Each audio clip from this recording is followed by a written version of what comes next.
Good morning all of you. बहुत बहुत स्वागत है आप सभी का गायत्री पीजी कॉलेज सांचौर की ऑनलाइन क्लासेस में। हम डिस्कस कर रहे थे स्केलेटल मसल कॉन्ट्रैक्शन से रिलेटेड स्लाइडिंग फिलामेंट थियरी के बारे में। हिंदी में इसे पेशी संकुचन से संबंधित अवसर्पी सूत्रण सिद्धांत के नाम से जाना जाता है।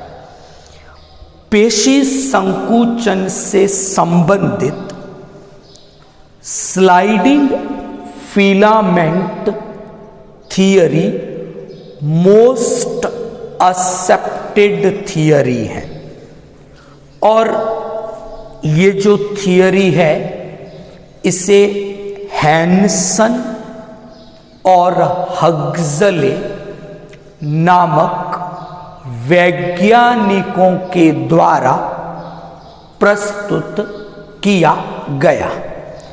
तो डिस्कस करेंगे आज स्लाइडिंग फिलामेंट थियरी को डिटेल में। तो क्या कहती है ये थियरी, पहले इस डायग्राम की हेल्प से समझने की कोशिश करेंगे कि स्लाइडिंग फिलामेंट थियरी क्या हमें बताती है। तो मैंने इस डायग्राम में एक स्केलेटल मसल जो है इसकी रेस्टिंग स्टेज यानी रिलैक्स कंडीशन को ड्रॉ किया है और इसकी कॉन्ट्रैक्शन स्टेज को संकुचन अवस्था को ड्रॉ किया है।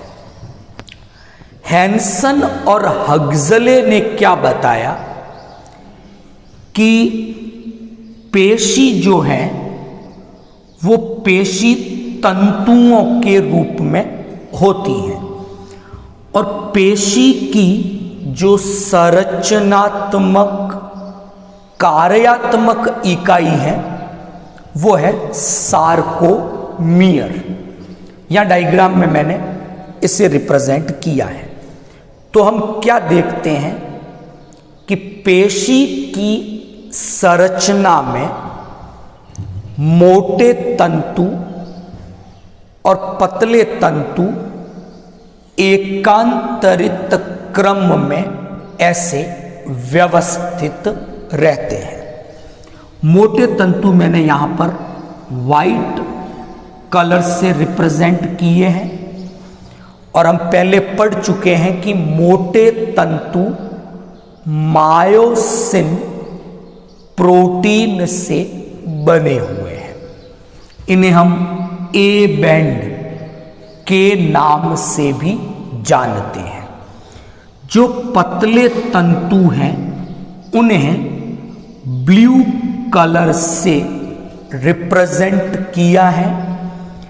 पतले तंतु को आई बैंड के नाम से भी रिप्रेजेंट किया जाता है।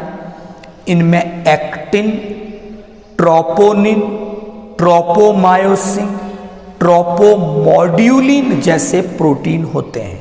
मोटे रूप से बात करें तो थिक फिलामेंट मायोसिन के बने हुए हैं, थिन फिलामेंट एक्टिन के बने हुए हैं। Is that clear? अब ये जो स्लाइडिंग फिलामेंट थियरी क्या कहती है वो थोड़ा समझते हैं।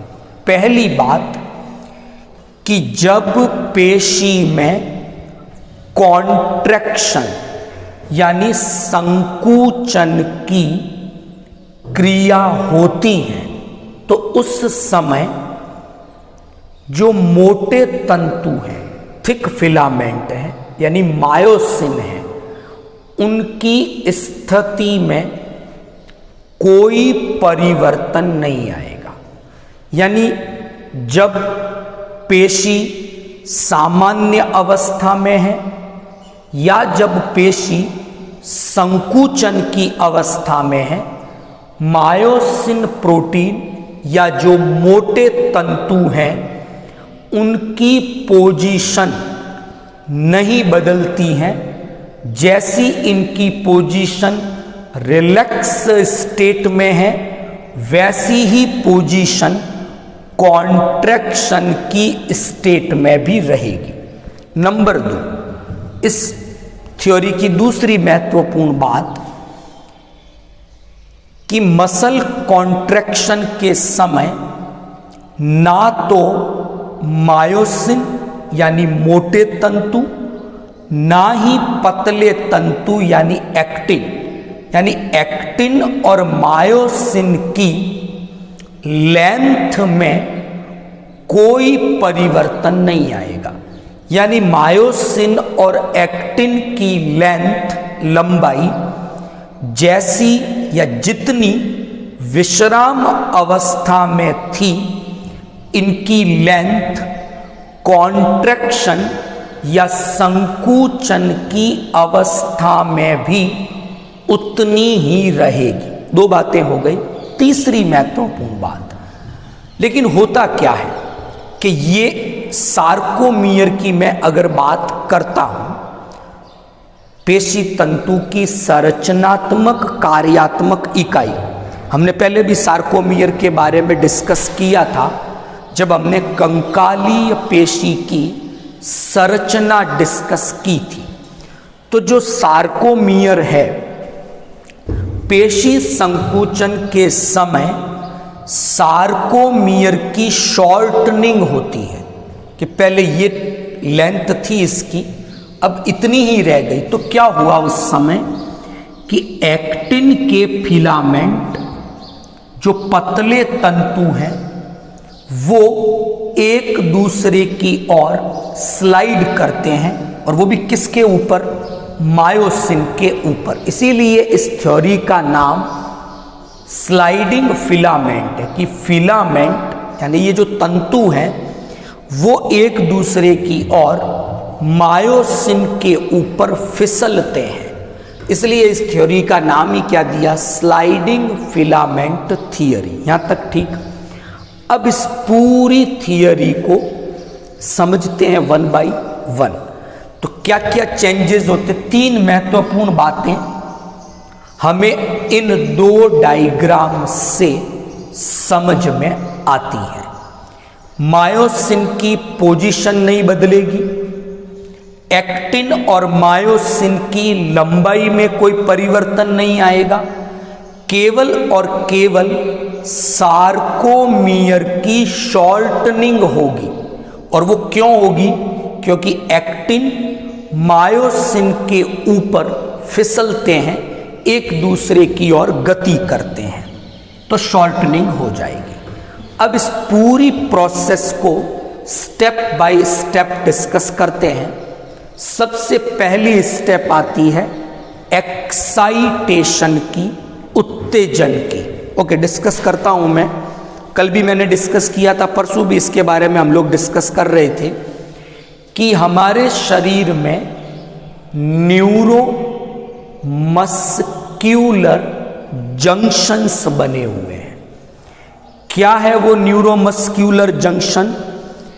कि शरीर में जहां तंत्रिकाएं समाप्त हो जाती है, यानी नर्व एंडिंग आ गई, और वहीं पर ये स्केलेटल मसल स्टार्ट हो जाती है। तो ये जो नर्व और मसल के बीच में जो ये एक जंक्शन बना, इसे न्यूरो मस्क्यूलर जंक्शन के नाम से जाना जाता है। यहां तक ठीक। अब एक्साइटेशन में क्या हुआ, मैं बिल्कुल सिंपल फॉर्म में 4 बातें करूंगा यहां पर। नंबर 1, अभी तक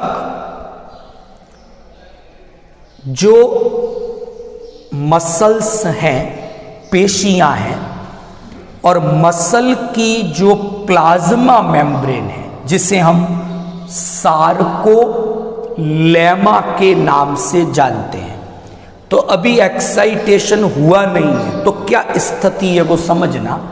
सार्कोलेमा में निगेटिव पोटेंशियल प्रेजेंट है, निगेटिवली चार्ज्ड है।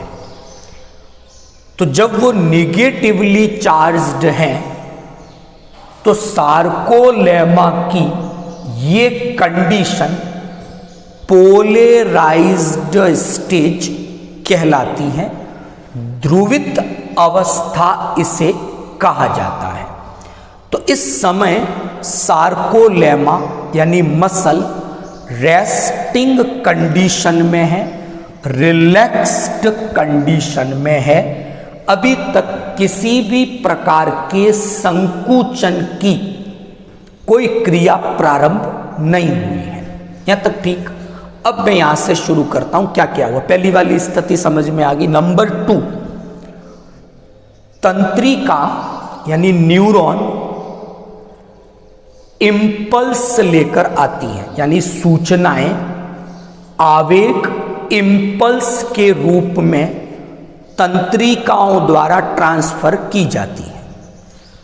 वो आवेग या इंपल्स नर्व एंडिंग तक पहुंचा और नर्व एंडिंग क्या करेगी, उस इंपल्स के कारण नर्व एंडिंग पर कुछ वेसिकल्स प्रेजेंट हैं और उन वेसिकल्स में न्यूरोट्रांसमीटर भरे हुए हैं। ऐसा ही एक न्यूरोट्रांसमीटर है एसिटिल कोलिन।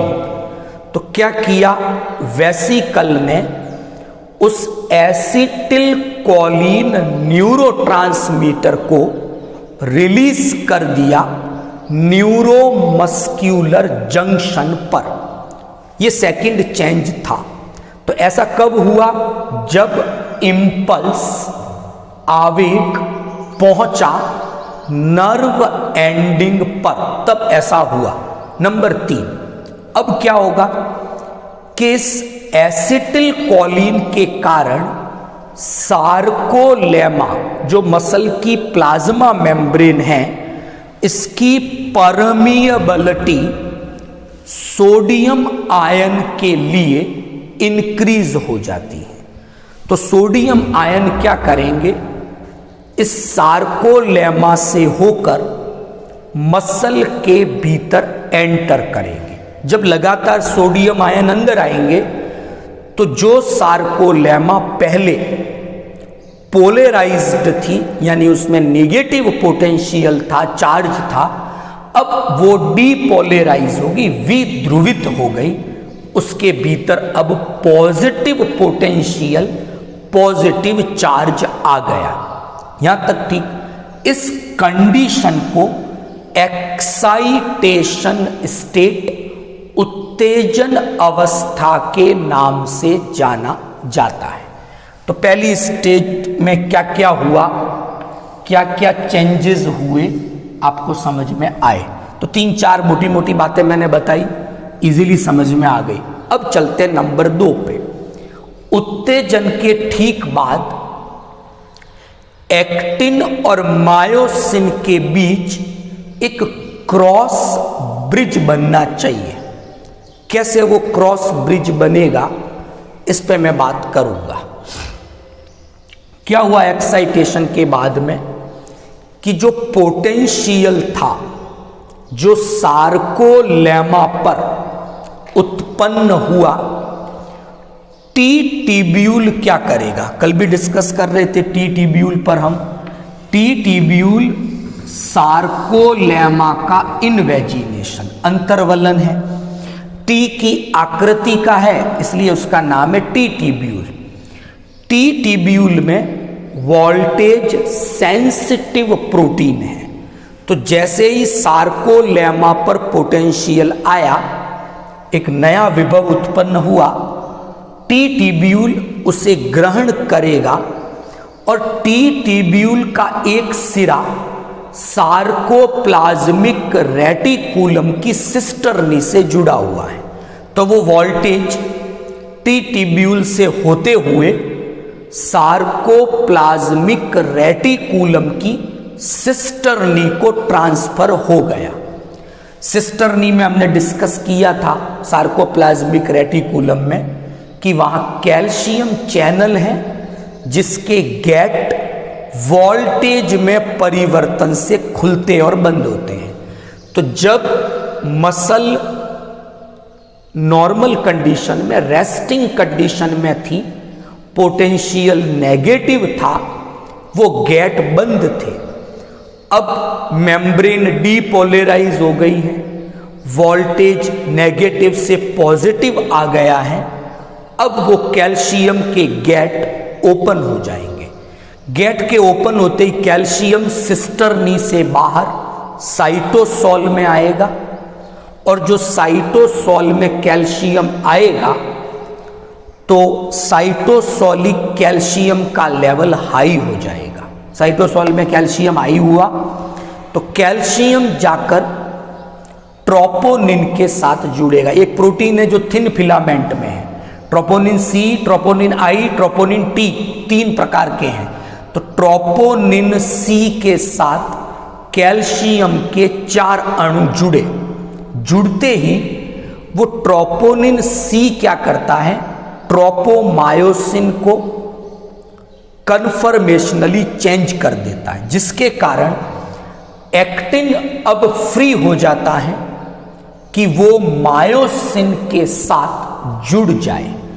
तो अब दूसरे परिवर्तन में क्या हुआ, वोल्टेज ट्रांसफर होके टी ट्यूब्यूल के पास गया, वहां से सार्कोप्लाज्मिक रेटिकुलम तक पहुंचा, वोल्टेज गेटेड कैल्शियम चैनल खुले, साइटोसोल में कैल्शियम का लेवल हाई हुआ, कैल्शियम जाके ट्रोपोनिन सी से जुड़ा, जिसके कारण अब एक्टिन फ्री हो गया कि वो मायोसिन के हेड के साथ बाइंडिंग कर सकता है।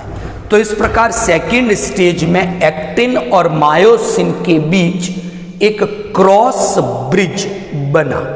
और इस स्टेज में हम क्या देखते हैं कि मायोसिन का हेड, ग्लोब्यूलर 2 हेड होते हैं, ये लगभग 45 डिग्री के एंगल पर एक्टिन के अणु के साथ बाइंड रहता है। यहां तक ठीक, बिल्कुल सिंपल। अब नंबर 3 पे आए, फोर्स जनरेटिंग की बात करें कि इस मायोसिन के हेड का काम है कि वो फोर्स जनरेट करे और उसी फोर्स के कारण एक्टिन मायोसिन के हेड के ऊपर फिसले, स्लाइडिंग करे। फोर्स मायोसिन को जनरेट करना है। तो तीसरे स्टेप में क्या क्या होगा, शॉर्ट में बात करेंगे। मायोसिन का जो ग्लोब्यूलर हेड है, जब हमने मसल की स्ट्रक्चर डिस्कस की थी तो वहां हमने ऐसा डिस्कस किया था कि मायोसिन का हेड वहां एटीपी के लिए बाइंडिंग साइट है। तो जब तक एटीपी नहीं जुड़ा हुआ है तब तक मायोसिन का हेड एक्टिन से जुड़ा हुआ है। तो मायोसिन का जो ग्लोब्यूलर हेड है उसके पास 2 बाइंडिंग साइट है, एक एक्टिन के लिए, एक एटीपी के लिए।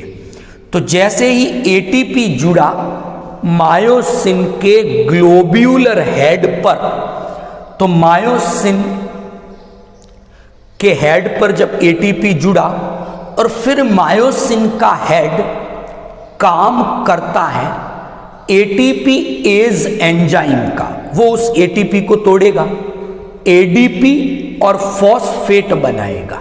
2 भागों में टूट गया वो। इस समय फोर्स जनरेट हुआ, वो फॉस्फेट रिलीज होगा, जिसके कारण मायोसिन के हेड ने एक्टिन के साथ जो 45 डिग्री का एंगल बनाया था अब वो 90 डिग्री का एक एंगल बनाएगा। तो पहले ऐसे जुड़ा हुआ था, अब वो ऐसे जुड़ा। कल डायग्राम में मैंने ऐसे बनाया था मायोसिन के हेड को, अब वो ऐसा हो गया।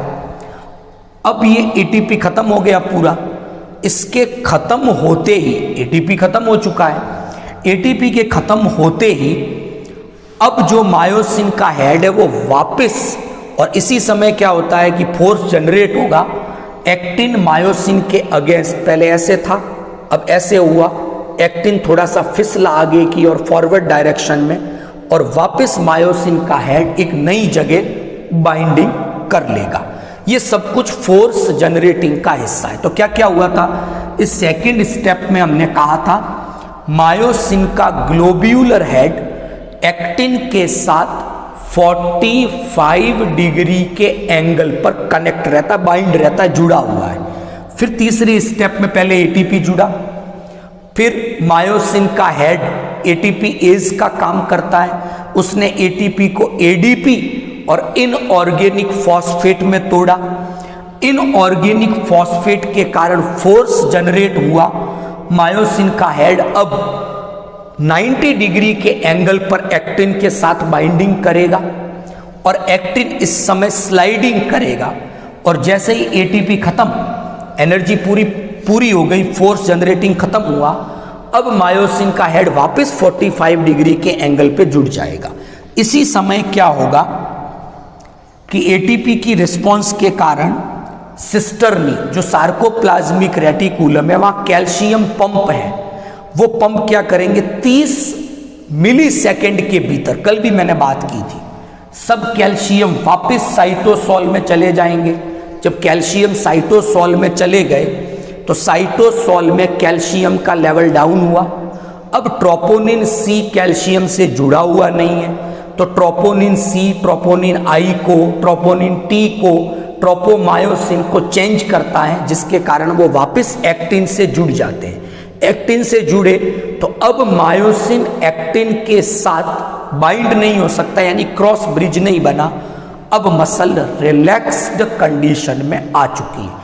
तो ऐसा स्टेप बाय स्टेप चलता रहेगा, और इस प्रकार ये स्लाइडिंग फिलामेंट थ्योरी हमें समझाती है कि किस प्रकार मसल कॉन्ट्रैक्शन की प्रोसेस होती है। तो आई थिंक हमने 3 पार्ट में, पहले हमने एक मॉलिक्यूलर थ्योरी डिस्कस की थी, पेशी संकुचन से संबंधित आणविक सिद्धांत, जिसमें हमने बेसिकली कैल्शियम आयन के रोल को डिस्कस किया था और पेशी संकुचन के समय होने वाले जैव रासायनिक परिवर्तन डिस्कस किए थे। पार्ट सेकंड और पार्ट थर्ड के अंदर हमने स्लाइडिंग फिलामेंट थ्योरी को डिटेल डिस्कस किया है। इस सिद्धांत की महत्वपूर्ण बातें क्या है वो हमने डिस्कस की है। एग्जाम पॉइंट ऑफ व्यू से एक बड़ा क्वेश्चन बनता है स्लाइडिंग फिलामेंट थ्योरी पर, तो आई थिंक ये पूरा टॉपिक आपको इजीली समझ में आया होगा। कल हम मसल कॉन्ट्रैक्शन से रिलेटेड ही कुछ महत्वपूर्ण बातें डिस्कस करेंगे, जैसे आइसोटोनिक कॉन्ट्रैक्शन क्या होता है, आइसोमेट्रिक कॉन्ट्रैक्शन क्या होता है, इस तरह की कुछ बातें हैं। कीमोग्राफ एक यंत्र है, वो क्या काम करता है, कौन सी मसल काम में लेते हैं पेशी संकुचन के अध्ययन के लिए, ऐसी कुछ छोटी छोटी बातें कल के लेक्चर में हम डिस्कस करेंगे। Thank you all of you.